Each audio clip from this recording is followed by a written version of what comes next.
to Standing Order 1082 and the motion adopted by the committee on Wednesday, September 21st, 2022, the committee will now resume its study of security at the borders between Azerbaijan and Armenia. I'd like to make a few comments for the benefit of members and witnesses. Before speaking, please do wait until I recognize you by name. You can speak in the official language of your choice. Interpretation services are available. In accordance with the committee's routine motion concerning connection tests for witnesses, I am informing the committee that all witnesses appearing virtually today have completed the required connection tests in advance of our meeting. I'd now like to welcome our three witnesses. First, we have Professor Audrey Alstad, a professor of history at the University of Massachusetts, Amherst. She is joining us virtually. We also are grateful to have Ms. Jennifer Wistrand, the Deputy Director of the Kennan Institute at the Woodrow Wilson International Center for Scholars, who's here in person. Lastly, but not least, from the International Crisis Group, we have Mr. Zaur Shiriev, who's an analyst for the South Caucasus division of the International Crisis Group. So each of you will be provided 5 minutes for your opening remarks, after which we will proceed to questions from the members. Once you're getting very close to the timeline, I will hold this up. That means we're asking you or cajoling you to wrap it up in 10 to 15 seconds. So all of that having been said, given that Ms. Wistrand is here in person with us, we will start with her and then go to Professor Alstad and then Mr. Shiriev. Professor Wistrand, you have 5 minutes for your opening remarks.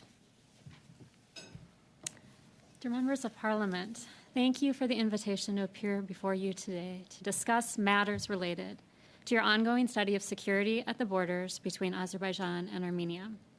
In my opening statement, I will briefly outline some points that I believe are important. I would be happy to go into more detail about these points, as well as other points that are of interest to you during the question and answer session that follows. Since Azerbaijan's September 19 military offensive in Nagorno-Karabakh, which resulted in the de facto government of the breakaway region surrendering, Azerbaijan's and Armenia's leaders, President Ilham Aliyev of Azerbaijan and Prime Minister Nikol Pashinyan of Armenia, have been seriously discussing the conditions necessary to establish a durable peace between their two states. Long-term peace is possible. However, it's premature to think that a comprehensive peace agreement can or should be developed at this time. A series of pre-negotiations or partial peace agreements that focus on specific security, humanitarian, and other issues would lay the necessary groundwork for the two sides to reach the point of being able to develop a comprehensive peace agreement that could resonate both among the country's elected officials and among everyday Azerbaijanis and Armenians, who have been taught to believe over the last 30 years that the, quote, other is their existential enemy. Some of the security, humanitarian, and other issues that need to be addressed in the preliminary agreements that are developed are the exchange of all Azerbaijani and Armenian prisoners, mutual recognition of all territorial boundaries between Azerbaijan and Armenia, support for Armenians who left Nagorno-Karabakh as refugees following the September 19 military offensive, who would like to integrate into Armenia, support for Azerbaijanis who became internally displaced persons, or IDPs, following the 1992-1994 war, who would like to return to Nagorno-Karabakh, protections for Armenians who would like to remain in or return to Nagorno-Karabakh, i.e. ethnic, religious, and linguistic minority rights, protection of Armenian cultural heritage sites in Nagorno-Karabakh, and shared official terminology for all administrative units in Nagorno-Karabakh. Additionally, a mutually acceptable mediator is needed. Between 1992 and 2022, the OSCE Minsk Group, which was co-chaired by the United States, France, and Russia, regularly met with their Azerbaijani and Armenian counterparts. The group's successes, however, were limited. For example, the entity that succeeded in brokering the ceasefire between Azerbaijan and Armenia in November 2020 was not the OSCE Minsk Group, but rather Russia. Russia was also the only country that subsequently sent peacekeeping troops to the region. Since 2022, the European Council, under the leadership of Charles Michel, has begun to negotiate between President Aliyev and Prime Minister Pashinyan. Unfortunately, there is no one group or council or country that is best placed to mediate. The United States, France, and Russia have large Armenian diaspora populations, which renders them potentially biased in the eyes of Azerbaijan. France's decision to increase its military support for Armenia in the wake of the September 19 military offensive would seem to justify Azerbaijan's concerns. Armenia and Russia have historically had a strong relationship. This has led Azerbaijan to question the latter's ability to be an impartial arbiter. However, the Russian peacekeeping troops' failure to maintain the Lachin corridor between Armenia and Nagorno-Karabakh, beginning in December of last year, combined with their failure to prevent the September 19 military offensive, has prompted Armenia to question Russia's interventions as well. Armenia's and Turkey's lack of diplomatic relations, in the face of Azerbaijan's and Turkey's strong relationship, eliminates the possibility of a Turkish mediator. Georgia is home to both minority Azerbaijani and minority Armenian populations. And for 30 years, it has served as neutral ground for Azerbaijanis and Armenians who have wanted to bridge their differences. Georgia could negotiate between its neighbors, but its unresolved territorial disputes with Russia over Abkhazia and South Ossetia might influence its perspective. Canada could play the mediator role. Canadian diplomats have the standing and the skill to do so. However, like the United States, France, and Russia, Canada has a sizable Armenian diaspora population. Canada might be better placed to contribute humanitarian aid and development support to Armenian refugees and Azerbaijani IDPs in both Armenia and Azerbaijan. The sooner countries are perceived to cease favoring one side over the other in this conflict, the sooner Azerbaijan and Armenia will be ready to develop a comprehensive peace agreement that can hold. Thank you. Thank you very much, Ms. Wistrand. We now go to Professor Alstad. Professor Alstad, you have 5 minutes for your opening remarks. Thank you, Mr. Chairman. It is a pleasure to be here. Thank you for the invitation. Ladies and gentlemen, the conflict over Nagorno-Karabakh that we are discussing now is primarily a problem of the 20th century. It is specifically a result of boundary delineation in the Soviet Union by its early leaders, including Stalin. In these introductory remarks, I will make 3 major points. Number 1, both Armenians and Azerbaijanis consider the Karabakh region to be historic patrimony, and therefore each rejects the claims of the other. The region has had a mixed population for centuries, and its cultural monuments and cemeteries of both peoples exist there. Number 2, the initial settlement in the early 1920s concerning conflicting claims to the area known now as Nagorno or Mountainous Karabakh took place in the early 20s as part of a larger territorial dispute over 3 regions between Armenia and Azerbaijan, dating from their period of independence from 1918 to 1920. Under Soviet rule, the 3 regions were distributed between the 2 republics. Going from west to east, these were first Nakhchivan in the far west bordering Turkey. That went to Azerbaijan. Next, the area of Zangezur, now part of Armenia, was awarded to Armenia, thus separating Nakhchivan from the rest of Azerbaijan. And finally, the mountainous region in Karabakh was the subject of the creation of a Nagorno-Karabakh Autonomous Oblast, or region, known as the NKAO. It was created inside of Azerbaijan, but it provided cultural autonomy for the local Armenians living there. All parties were unhappy with this arrangement, but it was created, like other autonomous regions, in particular, I believe, to ensure that local parties would contend against each other rather than fighting against Moscow. My third point, the First Karabakh War, which took place from 1988 until 1994, was preceded by a Karabakh movement in Armenia. The leaders of that movement took the opportunity that they perceived under Gorbachev to attempt to get the NKAO transferred from Azerbaijan to Armenia. Demonstrations in Yerevan were followed by local fighting in the Karabakh region. And then targeted killings and eviction of populations occurred in both republics. With the dissolution of the USSR in December 1991, fighting escalated and became officially a war between two sovereign states rather than an internal Soviet conflict.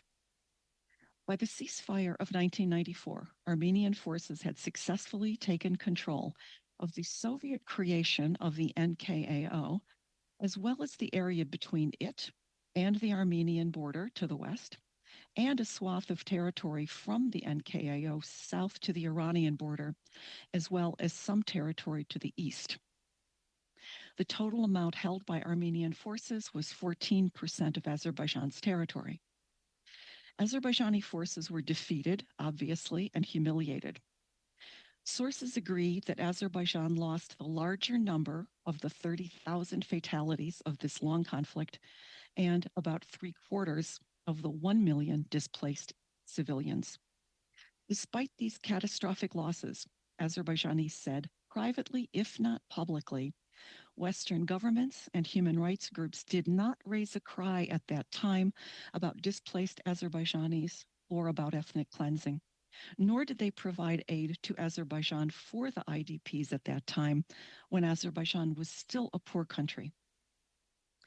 Thereafter, every party on Azerbaijan's political spectrum, and certainly every individual I encountered, wanted to take back that land, get citizens back to their homes, and restore some of the national dignity lost in that war.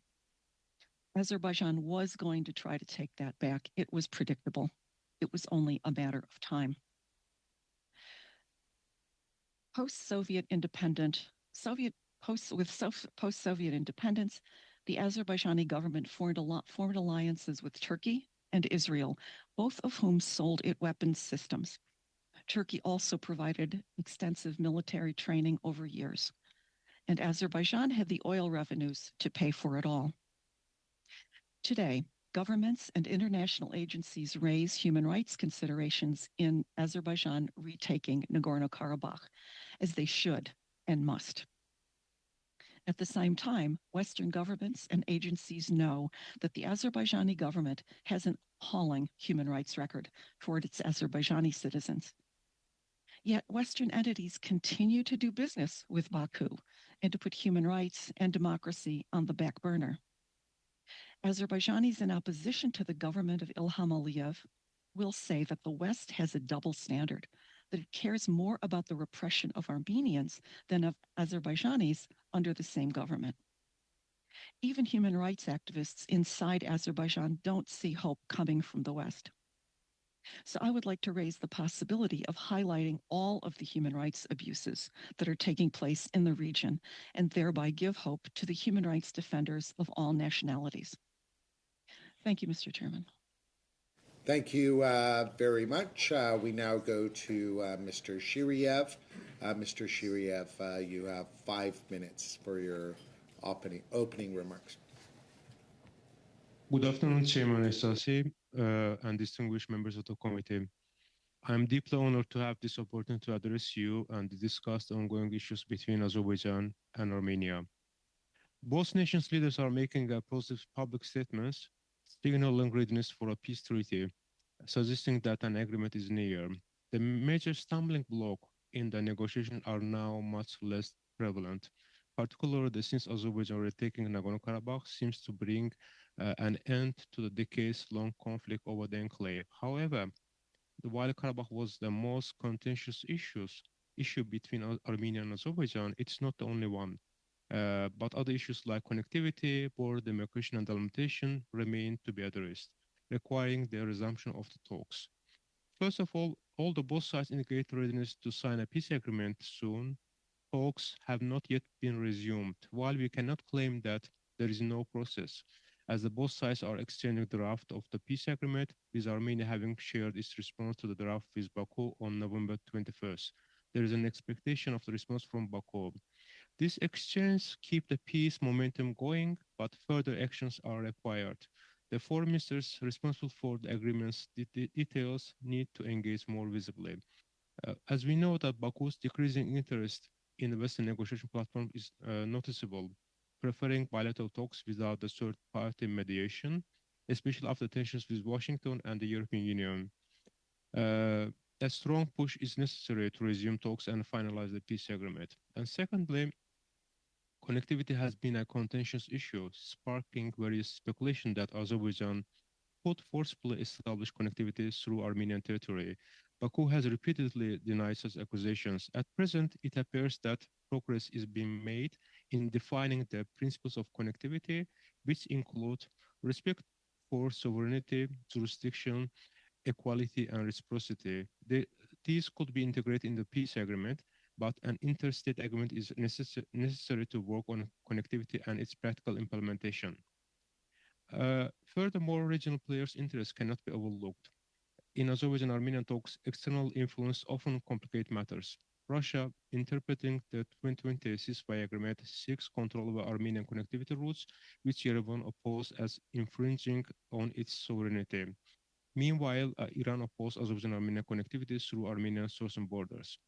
Another issue is unresolved is security concerns over the state border, which is not democratic and remain a real front line with numerous military positions, often only meters apart. Uh, while it is understood that border delimitation and demarcation will be a long-term process, agreeing on principles and resolving contentious issues such as enclaves and exclaves and reaching consensus on procedural matters and the use of maps is crucial. Mr. Chairman, while the focus on these key issues is pivotal, but also I think before and during the process of the signing peace agreement, more steps must be taken by respective governments to address the humanitarian and other issues. And the starting point is the release of the detainees held by both sides, 2 Azerbaijanis in Armenia and over 30 in Azerbaijan. Within this framework, prioritizing the issue of missing persons should be central to the collaboration between the sides. Another humanitarian issue is a problem of landmines affecting both sides to various degrees, but more severe in Azerbaijan, where a majority of mines prevent the safe return of displaced Azerbaijanis to their homes. Uh, so in this respect, I think both sides need to take action. And the first action should be joining the Ottawa Convention. At the same time, international community should offer significant international aid as incentives for joining this convention. The last issue is actually when discussing this peace agreement, there's a need also ending of diplomatic media and court force between the sides. Signing a peace agreement is crucial, but continuing diplomatic and media wars is problematic. Ending ongoing court cases and pledging not to initiate lawsuit against each other at the state level should be integral to peace agreement. The last point is also there's a need to also incentives for both sides by international community. Given the region's unfamiliarity with as the best way to prosperity, the initial steps should be redefine peace as a prosperity for both populations by associating it with financial assistance. Very clearly, there is a need might be also to organizing a donor conference upon the signing of the peace agreement. My final point is that we should acknowledge that conflict long historical background which still resonates the thinking of the parties today. The solution will be require a graduated series of steps beginning with a peace agreement. This agreement should ensure that both people feel safe in assuming that another war is not an option, marking the first step towards the peaceful coexistence in a regional sovereign and secure environment. Thank you, Mr. Chairman, and distinguished members of the committee. Thank you very much, Mr. Shiriev. We now go to the members for questions, and we start off with MP Chong. You have 4 minutes. Thank you, Mr. Chair. My first question is for Madam Wistrand. We know that approximately 100,000 ethnic Armenians fled Nagorno-Karabakh, and you made reference in your opening comments to the fact that some want to remain in Armenia, some want to return to Nagorno-Karabakh. You also made reference to internally displaced persons. Could you give us a sense of out of the 100,000, how many want to remain in Armenia to settle, and how many want to return to Nagorno-Karabakh? Do we have any sense of those numbers? It's a very good question, and I don't know personally, and I think, to be honest, it would be too soon at this time to determine. I come from having looked at the internally displaced person situation in Azerbaijan, which has been 30 years now.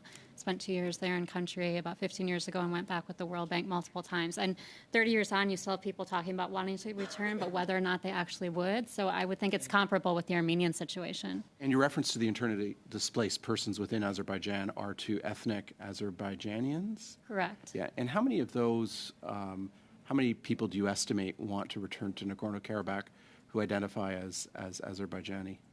Again, then, well, in terms of the numbers, so the Internal Displacement Monitoring Committee estimates as of the end of last year there were 659,000 Azerbaijanis who are IDPs. Again, if you poll people, or if you ask them, as I have done, a lot of people will say, yes, I want to return. But I think that's a generational issue, too. I'm sure if you were personally displaced, you have a greater chance of wanting to return than if you're a child who was born, let's say, on the outskirts of Baku and you never knew Karabakh. So I think it's a very tricky when you ask someone emotionally versus what they would actually do. Are all those 659,000 internally, they view themselves as internally displaced persons from Nagorno-Karabakh? It would be either from Karabakh or, as was mentioned in Professor Altstadt's comments, there were 7 regions adjacent to Karabakh, which Armenia also occupied, that 14% of the territory. Just Nagorno-Karabakh, okay.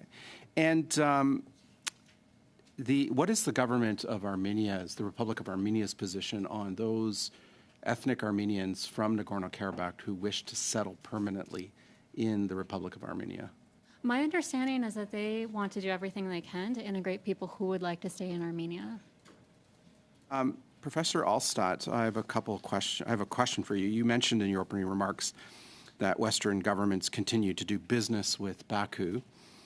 Is that a reference to deals that Western governments, particularly European governments, have been making with Baku to increase natural gas exports from Azerbaijan to displace Russian natural gas in Western Europe? Yes, so that is one of the many areas in which the two, in which Western entities, both private companies and governments and international organizations do continue to do business with Baku. And they will all say that energy security, as well as other types of security, are among their main pillars for dealing with the Azerbaijani government. They will also tell you that the third pillar is human rights and democracy. It's been my contention that that is the short leg of this tripod. But yes, the German and EU gas deals are among the most recent. Thank you, Mr. Chair. I have no further questions.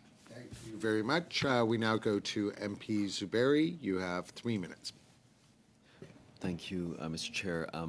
If Dr. Fry is having can't. Yes, connectivity issues. Thank you. I'd like to put out. Am I still having connectivity issues? I don't know. Yes, that's what I've been advised. Dr. Fry, unfortunately. Okay. Sorry about that.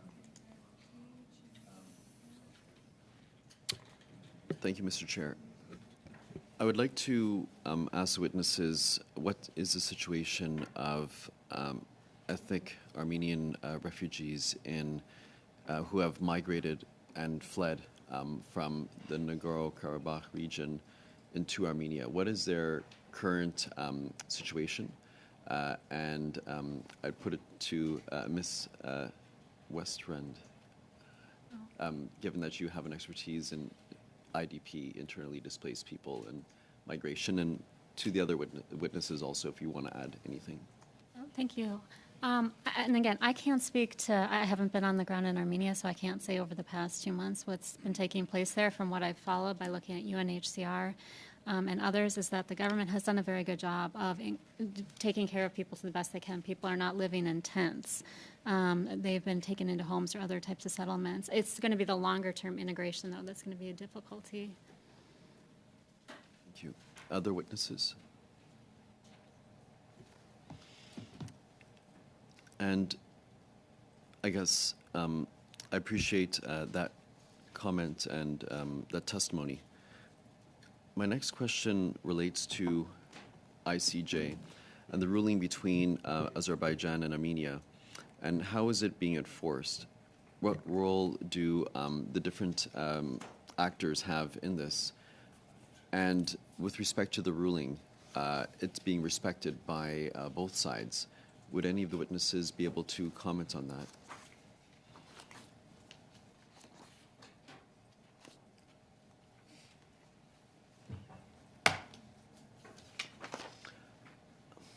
I'm sorry, what exactly is the ruling? I'm not familiar with what you're referring to.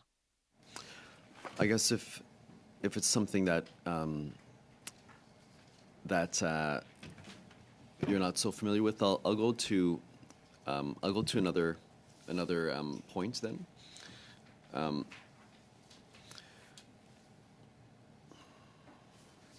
sorry, I was a bit thrown off by the order. I was expecting to go third. But with respect to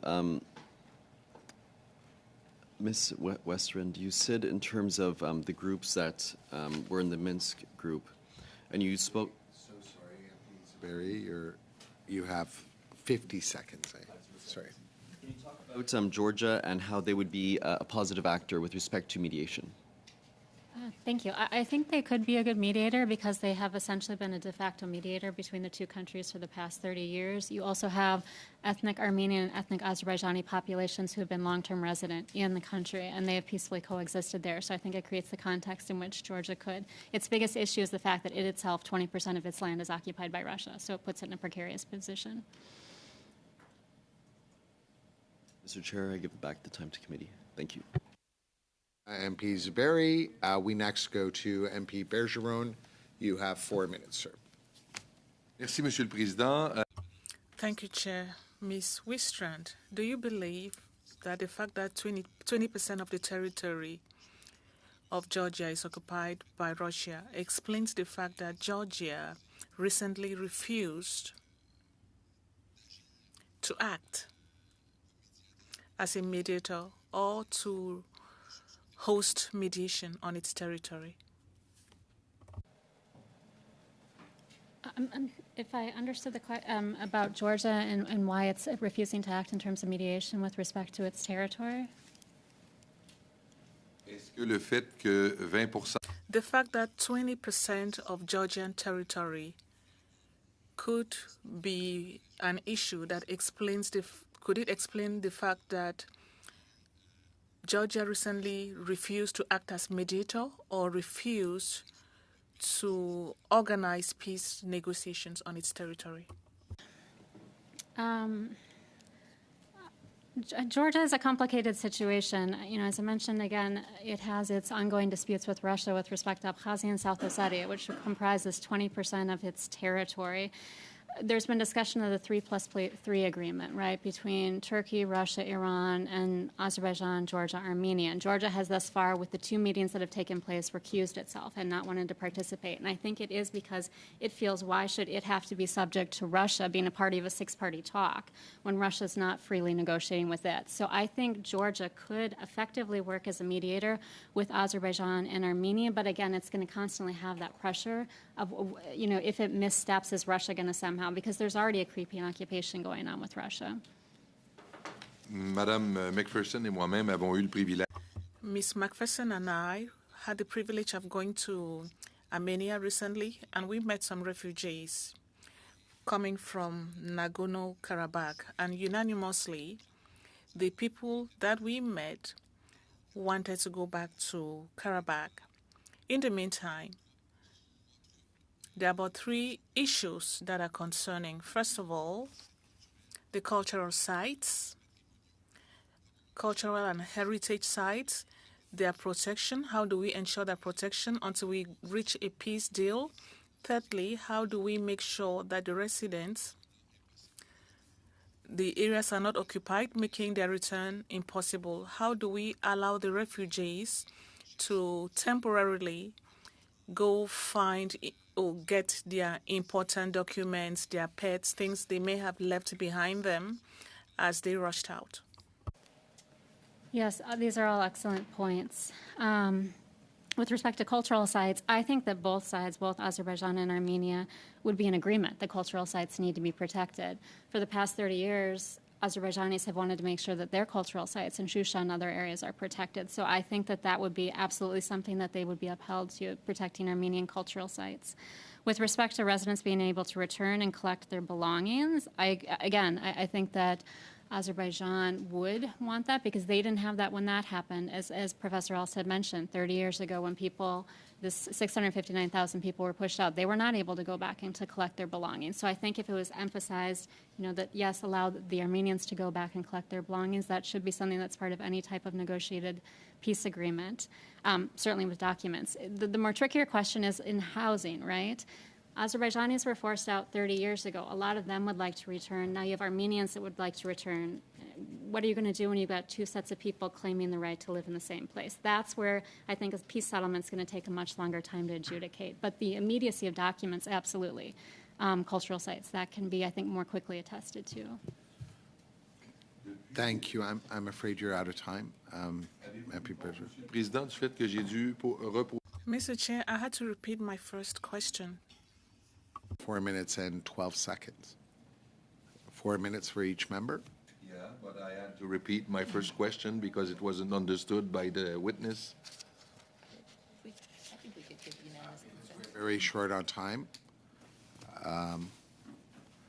Yes, MP McPherson. Mr. Chair, I'll give 1 minute of our time. I was just going to suggest perhaps the committee would give unanimous consent to allow Mr. Bergeron to ask his question. Okay, so you have 1 more minute, Mr. Bergeron. Merci à tous les collègues. Très apprécié. Thank you. Thanks to all the colleagues. I have a question. For some time now, Azerbaijan often designates the southern part of Armenia as the west of Azerbaijan. That's a narrative that is being generalized and could complicate the peace negotiations. And this comment gives the impression that Azerbaijan could eventually take over that territory. What do you think? And my apologies for not getting my earpiece up quickly enough with the first question. Discussion of what, quote, greater Western Azerbaijan could complicate peace agreements. However, I think we have to remember if we're going to look at both sides and be fair to both sides, Armenia has for a long time talked about a greater Armenia, which extends into different states, not just into Azerbaijan. So I think, again, in the terms of a mediation, and that's where, again, I think Georgia could be very effective, saying, kind of cautioning Azerbaijan to say, don't talk about a Western Azerbaijan. Let's establish where boundaries are, but let's not expand beyond what boundaries we think are appropriate. Thank you. MP McPherson, 4 minutes. Thank you very much. And I'd like to thank all the witnesses for being here virtually and in person. This is an important study for this committee to be undertaking. Unfortunately, I was not in Armenia with you. I deeply wish that I had been, but I wasn't able to attend. It was my colleague, Ms. Matheson, who was there instead. But I do think that it is a study that would be very useful if this committee could visit. I think that as we look at the role Canada can play going forward in this conflict, I think Canada has shown, we have a new embassy. There is some diplomatic work that is being done. I'd like to get a little bit of a sense of what more Canada can do, and I'd like to focus on the humanitarian and the diplomatic roles. So first of all, I would ask, we have heard that there's a financial contribution of $3.9 million that is being used to address the humanitarian crisis resulting from the conflict. Is that sufficient? If you could comment on, what's resulting from that, I think would be great. And I would start with you, Ms. Wistrand, and then I would go online to our colleagues online. I want to commend Canada, again, for taking an interest in the situation and wanting to commit resources. I can't comment personally on how the $3.9 million might be being spent. All I could recommend, as I kind of mentioned at the end of my remarks, is I do think moving forward there's tended to be a side for countries to pick sides with respect to this. And if Canada's coming in as a new player, obviously the most immediate is the humanitarian crisis amongst the Armenians who've arrived in Armenia, right? So I think that's one set of circumstances. But again, having looked for for many, many years, 15 to 20 years, at the Azerbaijani IDP situation. There are some of them who are still not living in the greatest circumstances. So if Canada were to extend an arm and say, it's not a humanitarian situation anymore, right? It's a development situation, a long term. So I think looking at both the circumstances and then collectively from that saying, for those of you who do want to return to Karabakh, what would be the best way? What type of mediated, again, person-to-person interactions are needed? So I think there's multiple angles, but they would be discrete projects that would be pursued. Well, and Ms. Alstad, you spoke about the appalling human rights record and how that's being used against the Azerbaijanis who are advocating for human rights. Perhaps you could touch on that as well in your answer on Canada's financial contributions.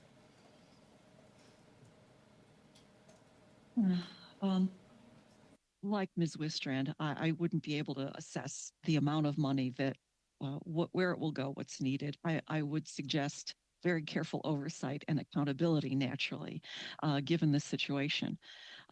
It would be very difficult to couple the kind of aid that we're talking about here for displaced people, or technically people who fled Azerbaijan into Armenia are therefore considered refugees, and the formerly displaced, internally displaced population left in the eastern part of Azerbaijan that formerly had lived in either Nagorno-Karabakh or the surrounding territories. It would be hard to couple that aid, I think, with some of the human rights issues, because the human rights issues really are a matter of observation of the justice system, of policing, of appeals for these people, access to visitors, and so on. And so I think that they are not really closely related. But the idea that Western governments should, I'm advocating that they should pay attention to both of these kinds of potential repressions by, in this case, the Azerbaijani government, but by governments in general.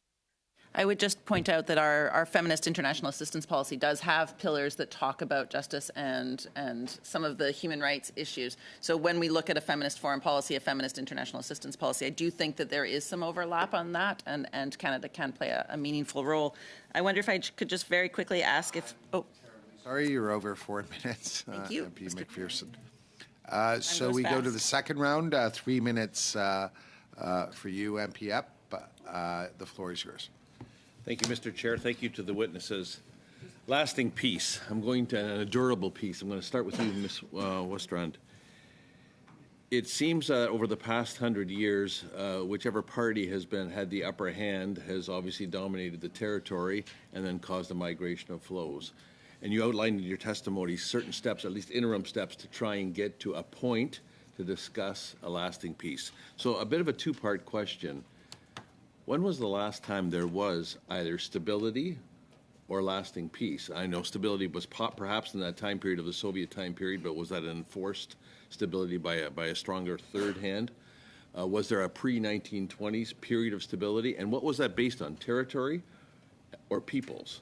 And so will a durable peace come about from picking up a time because of the mass migrations or forced IDPs from both sides through the conflicts? If I'm looking for a vision of lasting peace, what will be the basis of it, territory or people? And I recognize that both of those, by people I mean ethnicity, I recognize they're both intertwined. Mm-hmm. Please. Yes, that's a very good question, a very difficult question. In terms of what I think would actually achieve a lasting peace, and I'll just give this from my personal experience, spending 2 years living in the country back in 06 to 08 when I was doing research for my PhD dissertation. I spent time in schools, literally sitting in history, civics, and constitution classes, and this was on the Azerbaijani side. But you have the problem now, as you have in any place in the world, where you've got two populations that are learned to other the other, right? Without undoing that, which takes human-to-human contact, you're not going to achieve lasting peace. So I think if you're going to have people coming back living together, obviously first they have to have security rights guaranteed, right, that nothing's going to happen. But second, you have to get people to want to trust one another again. So yes, the first step will be delimiting the borders. Second, creating security. But third, you have to have programs in place, like exchanges between young people, getting them to trust one another again. I truly believe that's what you're going to have to achieve lasting peace. As a follow-up to that, then would that learning to live together as two ethnicities, would that fall more within the present-day territorial distinction of Azerbaijan versus Armenia? And I'm assuming that there are less Azeris in Armenia, save the enclave of Nakhchivan.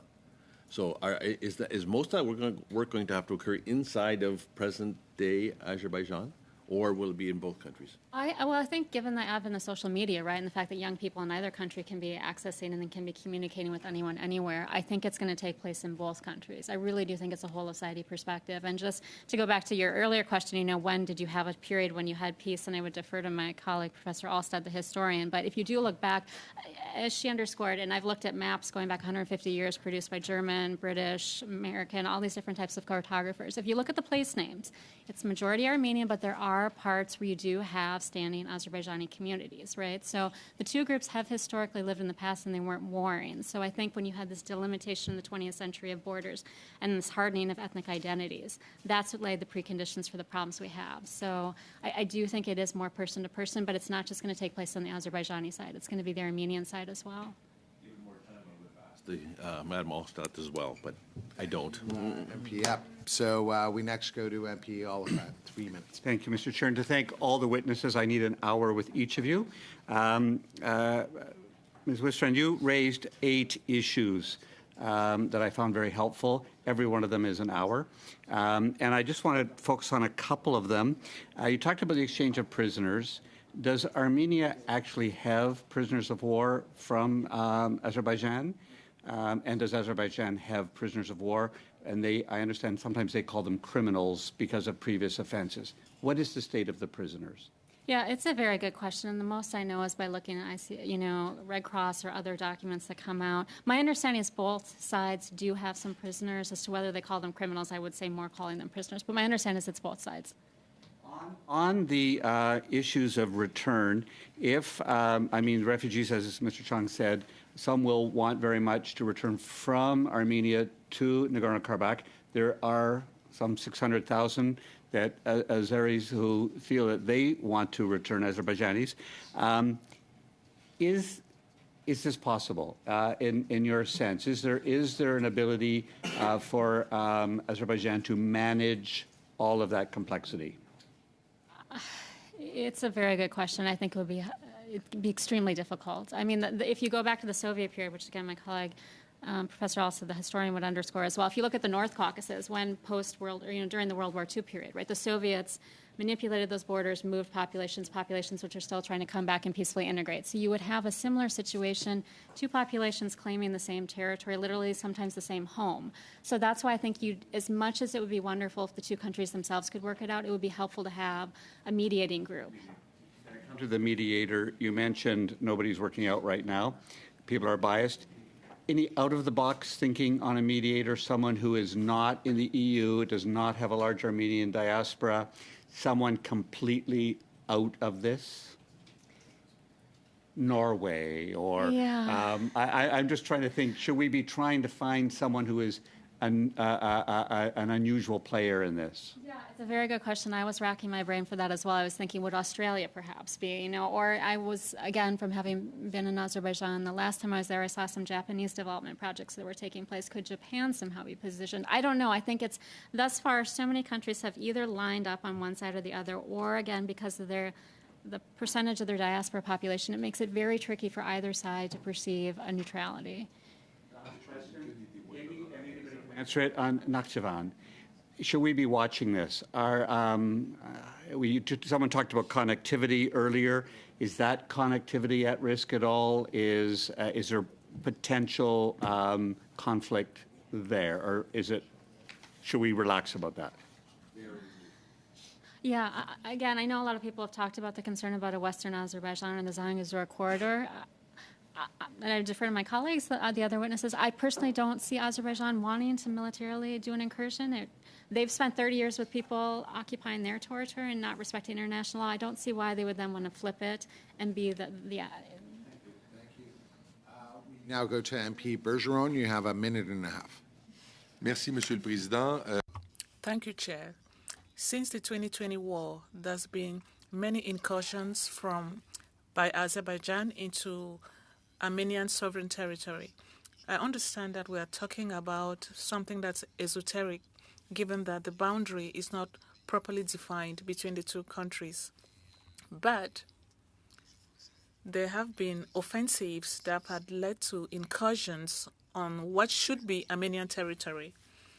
And apparently there was an attack that killed an Armenian soldier recently. Are these the kinds of situations that once again complicate a negotiated peace agreement between the two countries? Yes, absolutely. I mean, again, as was pointed out by Professor Alsa, and I would concur, Azerbaijan has felt humiliated for the past 30 years that the international community did not come to its defense and now has seen a double standard. But you're absolutely right. It doesn't help its situation if it now is going to encroach on Armenian territory, let alone kill soldiers or civilians. So obviously it complicates peace. Merci. Last question goes to MP McPherson. You have a minute and a half. Thank you very much, Mr. Chair. And we haven't had an opportunity, or I haven't had an opportunity yet to ask Mr. Shiryev a question, and I was going to just put one to him about the area of the Nagorno-Karabakh and its the adjacent regions being heavily mined. If it would be possible for him to talk about, we know that the mines have been put down for a very, very long time. We also know that there has been some movement with Azerbaijan and Armenia sharing the location of some of those mines. What else is happening with regards to that, and is there a role that Canada can play as we have historically played a leading role on landmine removal? Thank you for your question. So, I mean, this is the landmass is a severe, important issue, important humanitarian issue between Azerbaijan and Armenia. So, what Canada can do actually, Azerbaijan has reluctance to join the Ottawa Convention and claiming that, also reasoning that this is not going to bring the substantial international attention and financial incentives for the mining initiatives. So I think, my recommendation, and also we defined as a price of this recommendation, is that there should be more recommendation to both sides to join the Ottawa Convention first. Also, the Canada being a forefront, a leading position on the mining issues, also can offer substantial support, and also define this joining will also bring international attention for the mining this issue. And how much the mines we have, the Azerbaijan side says that there is a 1.5 million the mines. So some of the mines actually they are since the 19th, but also there's a new the new mines, the military position also put there. So I think the substantial international attention to this humanitarian issue is important. At the same time, it's also this not only Azerbaijan issue, also the Azerbaijan-Armenian borders also heavily mined. So it's actually also makes less possible for the people to involve the agricultural work, which is important for the source of income. So that's why also this should also conflict building measures between Azerbaijan and Armenia if they decide to bring up this issue and to work together. Very much, MP McPherson. I'm afraid we're now going to have to conclude this hour of questioning. But I know I speak on behalf of all our members when I thank Dr. Wistrand, Professor Olstad, and Mr. Shiryev. We're very, very grateful for your perspective and your expertise. And we'll certainly make sure that once our report is done, we will be sending you a copy. Thank you very, very much for your time. With that, the meeting stands adjourned. However,